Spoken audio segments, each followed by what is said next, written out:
Skloňme sa s úctou a pokorou pred vznešenosťou a mocou Ducha Svätého.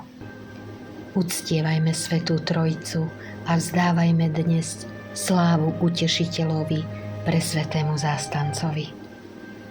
O Duchu Svätý, Tvojou mocou bol Kristus vzkriesený z mŕtvych na záchranu nás všetkých.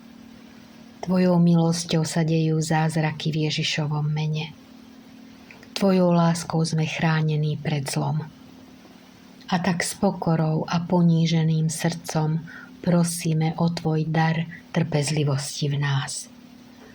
O Duchu Svätý, Ty dávaš štedro tým, ktorí si pýtajú.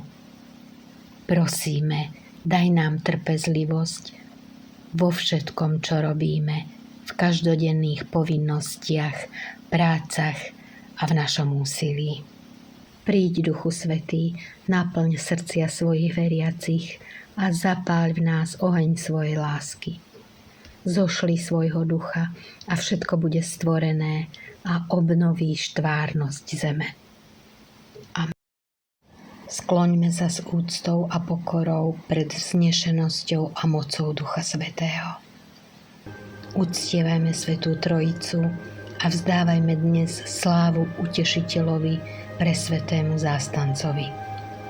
O Duchu Svätý, Tvojou mocou bol Kristus vzkriesený z mŕtvych na záchranu nás všetkých. Tvojou milosťou sa dejú zázraky v Ježišovom mene.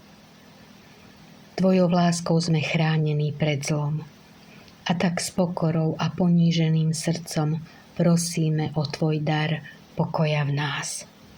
Príď, Duchu Svätý, naplň srdcia svojich veriacich a zapáľ v nás oheň svojej lásky.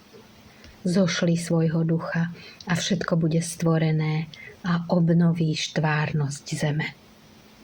Amen. Modlíme sa. Večný Bože, Ty osvecuješ srdcia veriacich svetlom Ducha Svätého. Daj, prosíme, aby sme v tomto duchu poznávali, čo je správne a vždy sa radovali z jeho útechy a posily. Skrze Krista nášho Pána. Amen.